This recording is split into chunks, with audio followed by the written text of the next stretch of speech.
Bom dia, boa tarde ou boa noite, Fábio falando em mais um vídeo do canal.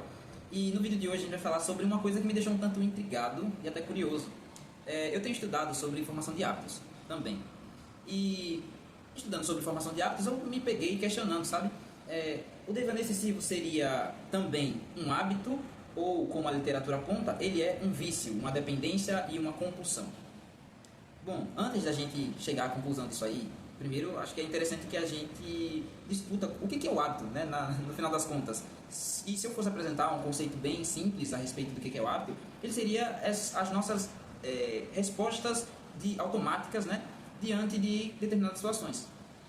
É uma coisa que é comum de se fazer, todos nós temos hábitos. Todos nós temos hábitos, então aqueles hábitos que a gente nem se dá conta que possui, por exemplo, aquele comportamento comum de se fazer logo depois que a gente acorda, aquele comportamento comum de se fazer quando nós vamos nos alimentar, quando a gente vai comer, sei lá, o horário do almoço ou no jantar, por exemplo, aquele comportamento que nós temos quando estamos sozinhos ou então próximo a outras pessoas, que a gente não se dá conta que faz, mas que faz diante de uma determinada circunstância.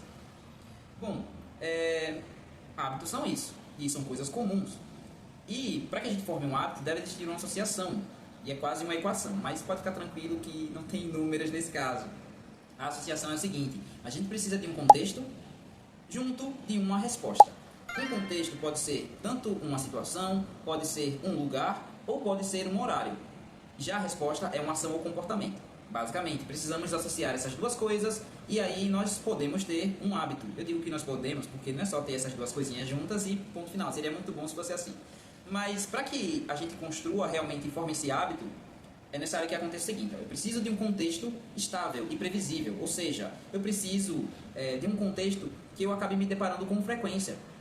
Supondo que eu queira desenvolver o hábito de me alimentar melhor, de maneira mais saudável, eu posso escolher como contexto o horário do almoço. Eu sempre terei o horário do almoço, logo é um contexto estável e previsível.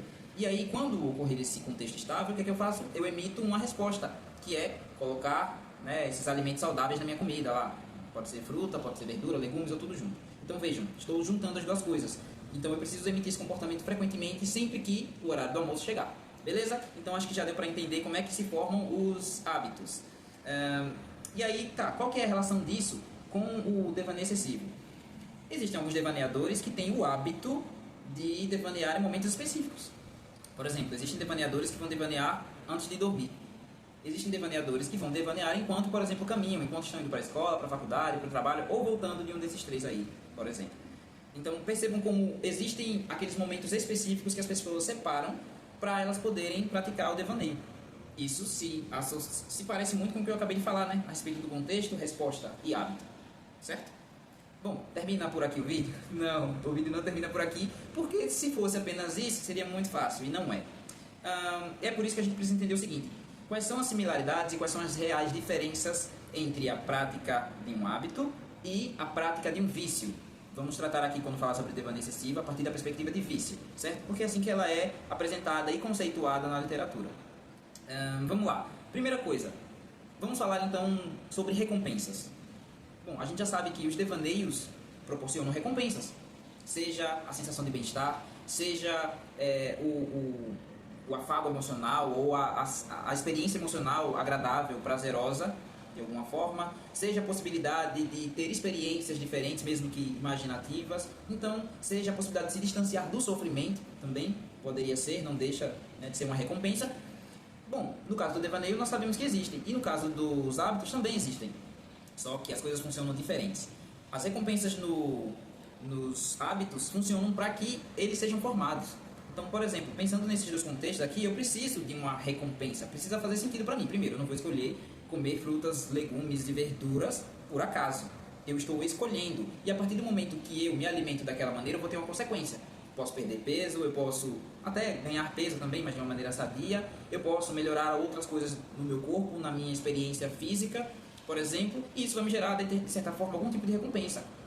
Eu posso receber elogios de outras pessoas, porque eu estou me alimentando melhor e talvez as pessoas percebam. Então, tudo isso gera recompensas. A diferença é, no caso do devaneio excessivo, essa recompensa está diretamente ligada a uma demanda emocional. No caso dos hábitos, é para que o comportamento seja mantido e, de certa forma, perpetue ali aquele comportamento. As pessoas não estão buscando recompensa no caso do devaneio para que elas continuem praticando o devaneio. Elas não precisam disso. Né? É quase que uma coisa imediata. Né? Então, a ideia, né, no caso do devaneio excessivo, ela está mais diretamente ligada às emoções. Então, a minha possibilidade de regular as minhas emoções, a que eu me distancie do sofrimento, por exemplo. E sofrimento é uma outra coisa que eu iria aqui tentar discutir, né? Se tem similaridade ou diferença com os hábitos, no caso, em comparação com os devaneios. Existe sofrimento nos hábitos? Existe. Tá, mas você vai me dizer, mas Fábio, como assim existe sofrimento na criação de um hábito? Mas se você está criando o hábito que você quer, lembrem-se, existem hábitos bons e ruins. Né? Nós temos hábitos ruins. Eu posso utilizar muito celular, isso é um hábito ruim. Eu posso me alimentar muito mal. Eu posso me alimentar bem durante o almoço e às 3 da tarde eu estou comendo pipoca ou qualquer outra coisa gordurosa, né? Por exemplo, ou doces. Então, isso são só alguns dos exemplos. Quando eu falei que nós temos vários hábitos, eu estou incluindo, mesmo que eu não tenha citado, os hábitos bons e ruins, certo? Então, existe sofrimento, porque eu posso não gostar do fato de que eu me alimento mal também. Isso pode me gerar sofrimento, porque pode ter repercussão para a minha vida, para a minha aparência física, para o meu estado de saúde, para o meu próprio comportamento. Eu posso ter hábitos que me atrapalham, por exemplo, eu posso dormir muito mal, eu posso dormir pouco. E aí, pelo fato de dormir pouco, eu acordo cansado. Isso faz com que eu, de alguma maneira, sofra. Sinto angústia, eu me culpe, eu me sinto envergonhado, eu sinto irritação comigo mesmo pelo fato de continuar cometendo o mesmo erro. No caso do devaneio, o sofrimento está ligado à dificuldade de controlar, à dificuldade de lidar com as repercussões emocionais do que é vivido, por exemplo, e a fuga para o mundo da fantasia em vez de necessariamente viver a realidade, digamos assim. Então, isso pode gerar sofrimento. Geralmente isso gera sofrimento, né? Melhor dizendo, geralmente gera sofrimento para muitos devaneadores. A sensação de que realmente não é capaz de controlar a prática, e que não tem condições de escolha em relação àquilo que está fazendo. Assim como os prejuízos que vão acabar sendo vividos pelo fato de se estar devaneando. Que aí é onde está uma outra coisinha, que também é alvo aqui da nossa discussão, que são os gatilhos. Aqui a gente percebe uma diferença bem grande. Ó. No caso do devaneio, dos hábitos, a gente precisa de um contexto. Ou seja, eu preciso de uma coisa específica ali, estável, como eu falei, previsível. É previsível. Sempre que tal coisa acontece, eu vou lá e emito o comportamento, a resposta. Ok, é isso. No caso do devaneio excessivo, se você for um devaneador e estiver me assistindo, você vai concordar comigo. Existem inúmeros gatilhos. Livros, música, TV ou cinema, séries, pessoas, né, experiências de vida.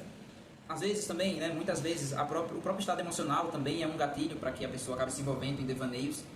Então, a diferença em relação aos gatilhos é essa. No caso do devaneio excessivo, você tem diversos. Você não precisa de uma única coisa. Você não está fazendo um emparelhamento de uma única circunstância, ou horário, ou lugar para que você devaneie. Você pode devanear diante de inúmeras situações, inúmeros fenômenos, circunstâncias, até internos. Então, essa seria uma diferença. E, justamente pelo fato de, no caso do devaneio excessivo, existirem tantos gatilhos, a gente já entra aqui no outro tópico, que é o impedimento, ou, melhor dizendo, o prejuízo. Tá, existe prejuízo aqui no caso dos hábitos e no caso do devaneio. Do devaneio a gente já sabe que existem prejuízos, pelo fato de que a pessoa pode passar horas devaneando e, obviamente, vai ter algum tipo de repercussão para a vida dela. Seja a sensação de que ela está estagnada na vida, sejam as cobranças que ela pode ouvir de colegas de trabalho, de chefes, dos pais ou responsáveis, de professores, enfim, por conta de não estar ali presente e realizando as, talvez, necessidades ou responsabilidades dela. No caso dos hábitos, até os maus hábitos, você não tem necessariamente impeditivos. E quando eu falo impeditivos, eu estou falando daqueles prejuízos realmente para que você funcione, para que você faça coisas. Você, por um lado, realmente, né, se você se alimenta mal e tem esse hábito de se alimentar mal, você vai ter uma consequência aí no seu corpo. Mas isso não quer dizer que você esteja impedido de fazer outras coisas que sejam benéficas e prazerosas para você. Porque você tem o comportamento lá, o hábito ruim, como comer ou assaltar a geladeira à noite, mas é naquele momento, ou naqueles momentos ali bem pontuais, mas você não vai deixar de, por exemplo, ir à faculdade, ir trabalhar, sair com sua família, por exemplo.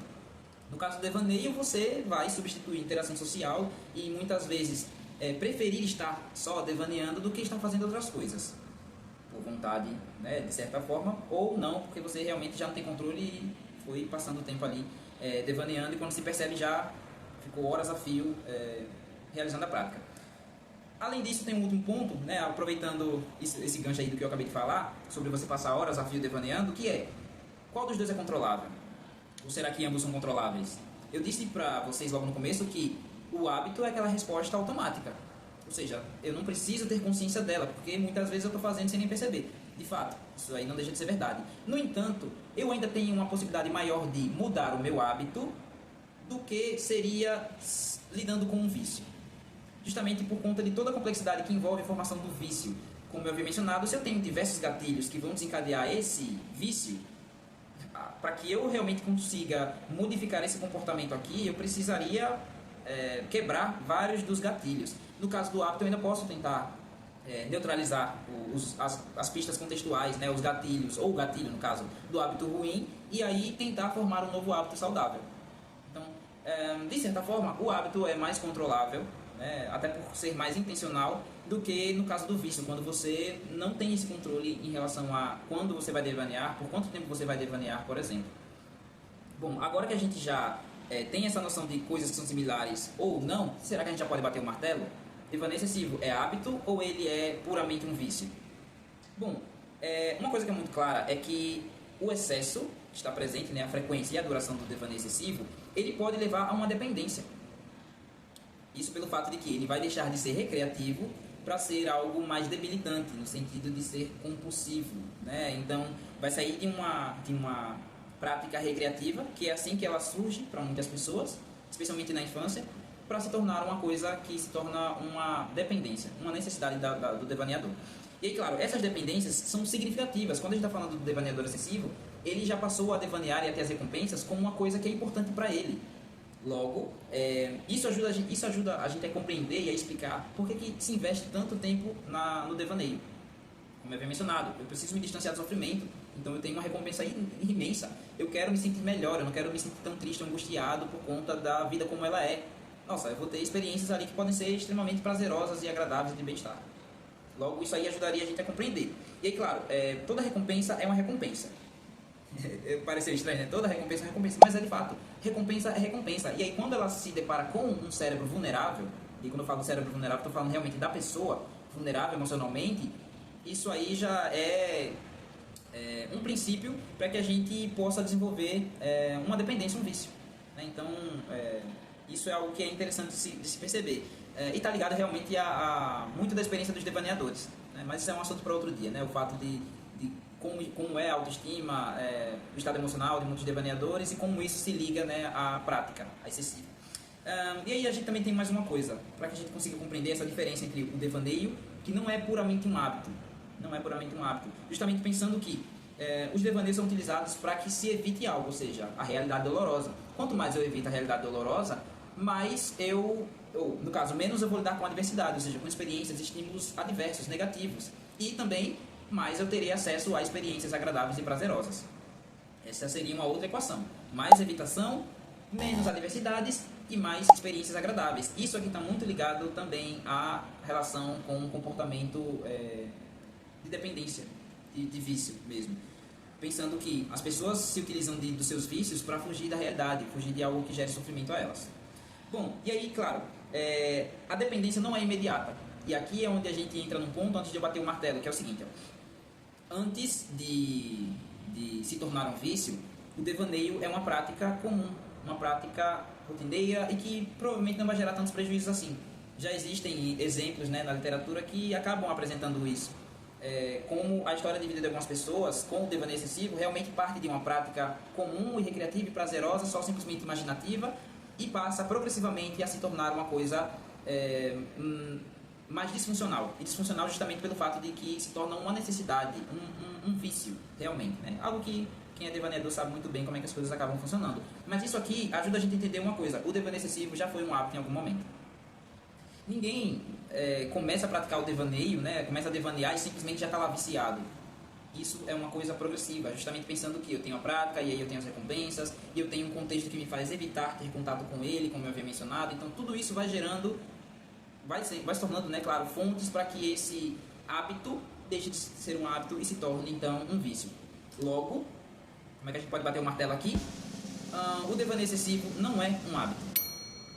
O devaneio, a prática do devaneio pode ser um hábito, mas o devaneio excessivo, que é essa condição clínica em que existe sofrimento, não é. Agora, é claro, vão existir pessoas que vão ter uma visão diferente sobre os devaneios. Talvez nós não estejamos falando sobre o seu caso. Se você é uma pessoa que entende o devaneio, os devaneios, né, necessariamente como um talento, como um dom, porque se não te causa prejuízo, então não é a situação que a gente vem descrevendo aqui, né, que eu acabei de descrever. Mas se pensar pela perspectiva do sofrimento, do impedimento de vida, do sofrimento ali em torno de todas ou diversas áreas da sua vida, sim, a gente está falando de uma dependência. E existe uma recomendação, embora nós não tenhamos ainda um tratamento oficial, é que poderia ser útil se trabalhar com os devaneadores excessivos a partir de 3 premissas. Tratamento de dependências comportamentais. Existem dependências comportamentais, como jogos, como alimentação, como compras, como, né, outras práticas também. Controle cognitivo, e aí eu estou falando de gerenciamento cognitivo, né, reestruturação cognitiva, então práticas mais ligadas justamente a essas modificações na maneira de enxergar e interpretar as coisas. E por fim também a regulação emocional. Então, existe um artigo que faz essa recomendação, e pensando que o devaneio é um vício, pode ser que trabalhar o devaneio excessivo a partir justamente desses caminhos possa ser um princípio para que a gente possa imaginar um tratamento mais apropriado ao devaneio excessivo, mas novamente não é nada oficial, é uma recomendação, é uma suposição, é uma sugestão. Pesquisas precisam ser feitas com intervenções para que a gente realmente entenda se esse tipo de prática é ou não efetiva. Bom, é isso, eu espero que tenha sido proveitoso esse debate a respeito da relação entre o devaneio ser um hábito ou um vício, até porque, né, é interessante a gente compreender a respeito do nosso comportamento, né, e talvez a gente não esteja muitas vezes tendo uma noção muito clara do que acontece conosco, justamente porque nós estamos envolvidos em práticas que a gente nem vai se dando conta, mas compreendendo, né, todos esses aspectos que a gente foi discutindo aqui no vídeo, acho que fica até um pouco mais claro você compreender quando nós estamos falando de uma coisa comum e não necessariamente tão prejudicial, e quando nós estamos falando sim de algo que causa um prejuízo significativo, como é o caso da compulsão e do vício. É isso, até uma próxima, pessoal. Tchau, tchau.